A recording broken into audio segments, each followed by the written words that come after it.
മറ്റ് രണ്ട് പത്രങ്ങൾ എങ്ങനെ കൊടുത്തത് എന്ന് കാണാനാണ്.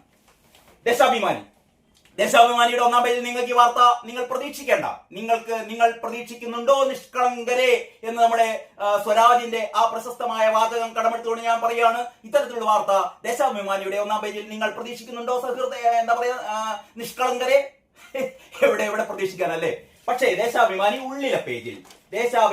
ഉള്ളിലെ പേജിൽ ഈ വാർത്ത കൊടുത്തിട്ടുണ്ട് കേട്ടോ. അഞ്ചാം പേജിൽ ഒരു വാർത്ത ഒരു കോണക കഷ്ണം പോലെ ചെറുതായിട്ട് കൊടുത്തിട്ടുണ്ട്. ഈ വാർത്ത പക്ഷെ കൊടുത്തത് എങ്ങനെയാണെന്ന് അറിയാം. അതൊന്നും നോക്കണേ. പുൽവാമ ഭീകരാക്രമണം പങ്ക് സമ്മതിച്ച് പാകിസ്ഥാനിന് തലക്കെട്ട് ചെറിയ 14 പോയിന്റ് നമ്മുടെ കേരളമതി കൊടുത്ത പോലുള്ള തലക്കെട്ട് കൊടുത്തിട്ട് ദേശാഭിമാനി എഴുതിയിരിക്കുകയാണ്, പുൽവാമ ഭീകര ആക്രമണത്തിൽ പങ്കുണ്ട് എന്ന് ശ്രദ്ധിക്കണം നിങ്ങൾ, പുൽവാമ ഭീകര ആക്രമണത്തിൽ പങ്കുണ്ട് എന്ന് പരോക്ഷമായി സമ്മതിച്ച്.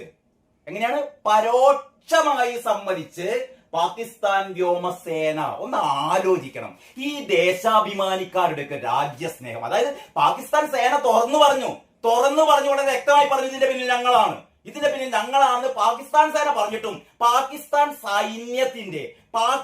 സൈന്യത്തിന്റെ എന്താ പറയാ ചെരിപ്പ് നക്കിക്കൊണ്ട് അതിനേക്കാൾ അങ്ങേപ്പോറും കണ്ടത് പാകിസ്ഥാനിന് വേണ്ടിയിട്ട് എഴുതുന്ന പോലെ, അതായത് ഇങ്ങനെ പരോക്ഷമായി സമ്മതിച്ചു എന്നുള്ള രീതിയിലാണ് ഈ ദേശാഭിമാനി ചെയ്തത്. ഇനി